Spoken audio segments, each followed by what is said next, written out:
আর এবারের লিগে সবার লক্ষ্যই ভালো কিছু করা। কে যে কি ভালো করবে কে কি না করবে এটা এখন কোনো মন্তব্য করা আসলে ডিফিকাল্ট ব্যাপার। এটা এই কারণেই যে আমার মনে হয়েছে যে প্রত্যেকটা টিম মোটামুটি একটা ব্যালেন্স টিম হয়েছে। প্লেয়ার ওয়াইজ চয়েস তৈরি অবশ্যই একটা চ্যালেঞ্জিং টিম তৈরি করা, কারণ ইনস্ট্যান্ট অনেক ডিসিশন নিতে হয়। ওই হিসাবে মনে করি যে আমাদের যে টিম হয়েছে একটা ব্যালেন্স টিম হয়েছে আর কি। তো আশা করি আমরা চ্যাম্পিয়ন ফাইট দিতে পারবো এবং আমিও সেই আশাবাদী যে ভালো পারফর্ম করে আবার ন্যাশনাল টিমে ইনশাল্লাহ কামব্যাক করবো। স্ট্রং যদি হয় তো অবশ্যই বলবো 5-6টা টিম ভালো মোটামুটি স্ট্রং হয়েছে। তো সেই হিসাবে 6টা টিম 7টা টিম যদি ধরা হয় স্ট্রং, তো অবশ্যই বলবো আমাদের টিমটাও খারাপ হয় না। প্রিমিয়ার লিগটা বড় অপরচুনিটি আসলে ক্রিকেটারের জন্য, এরকম একটা বড় একটা টুর্নামেন্টে। তো অবশ্যই ভালো একটা লক্ষ্য থাকবে যে ভালো একটা পজিশনে থাকা, আবার যেন ন্যাশনাল টিমে ব্যাক করার একটা মানে চেষ্টা আছে। প্রিমিয়ার লিগ এবার ওয়েদারও খুব গরম আছে, তারপরে উইকেট আমি জানি না ওই রকমের হবে কিনা। তো আমাদের তো অবশ্যই চ্যালেঞ্জ থাকবে ভালো পারফর্ম করার।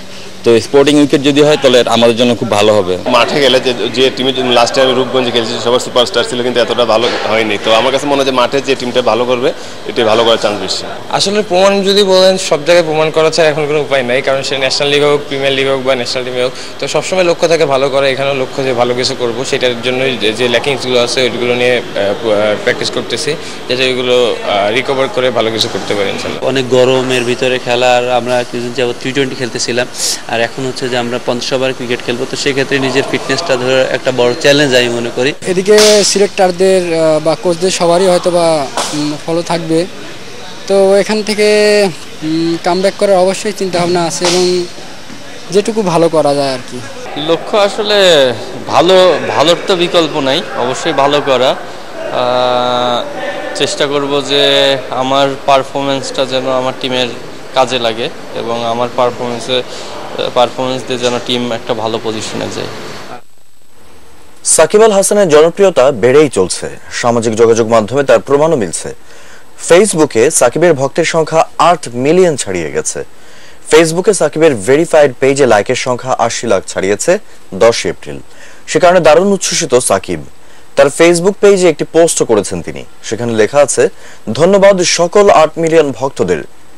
সাকিবের পরে ফেসবুকে জনপ্রিয়তার শীর্ষে আছেন বাংলাদেশের টেস্ট অধিনায়ক মুশফিকুর রহিম, তার ভক্তের সংখ্যা 7 মিলিয়নের বেশি। আর মাশরাফি বিন মুর্তজার ফেসবুকে ভক্তের সংখ্যা 6 মিলিয়নের বেশি।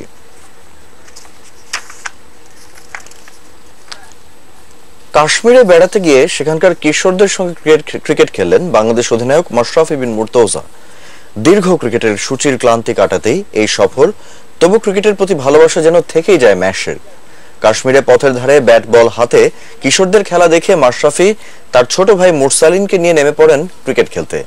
সেখানে গিয়েও যেন তারকা খ্যাতি পিছু ছাড়েনি ম্যাশের। ভূস্বর্গের অধিবাসীরা তাকে ভালোবাসা দিয়ে বরণ করে নেন, আর ম্যাশও তাদের আবদার পূরণ করেন সেলফি তুলে। চলতি মাসের 22 তারিখ শুরু হচ্ছে ঢাকা প্রিমিয়ার লিগ, সেখানে কলাবাগান ক্রীড়া চক্রের হয়ে খেলবেন মাশরাফি।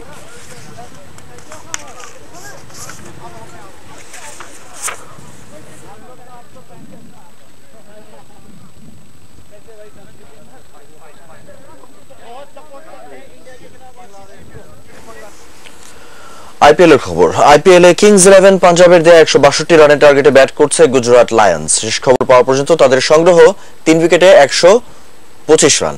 জবাবে ব্যাট করতে নেমে শুরুতেই ব্র্যান্ডন ম্যাককালামকে হারিয়ে ধাক্কা খায় গুজরাট।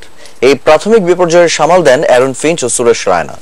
এর আগে টসে প্রথমে ব্যাট করে নির্ধারিত ওভারে 6 উইকেটে 161 রান সংগ্রহ করে পাঞ্জাব। দলের পক্ষে সর্বোচ্চ 42 করেন মুরলী বিজয়। এছাড়া মেনন ভোহরা 38 ও মার্কাস 33 রান করেন। ডোয়াইন ব্রাভো 22 রানে নেন 4 উইকেট।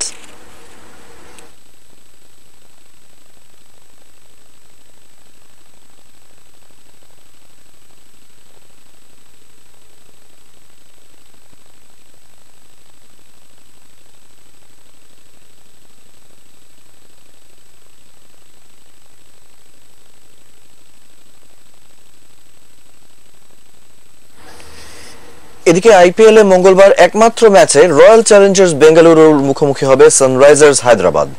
ম্যাচটি শুরু হবে রাত 8:30টায়। এর আগের 8টি আসরে একবারও শিরোপার স্বাদ পায়নি রয়্যাল চ্যালেঞ্জার্স বেঙ্গালুরু।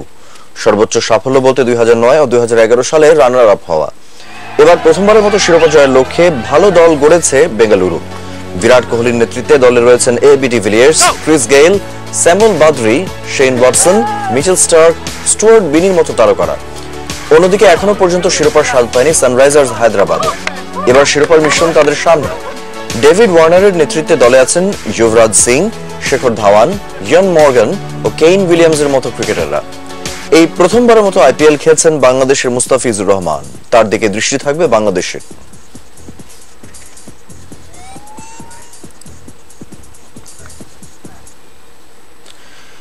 প্রথমবারের মতো ভারত সফর করছেন duke of Cambridge, prince William ও ডাচেস কেট মিডলটন।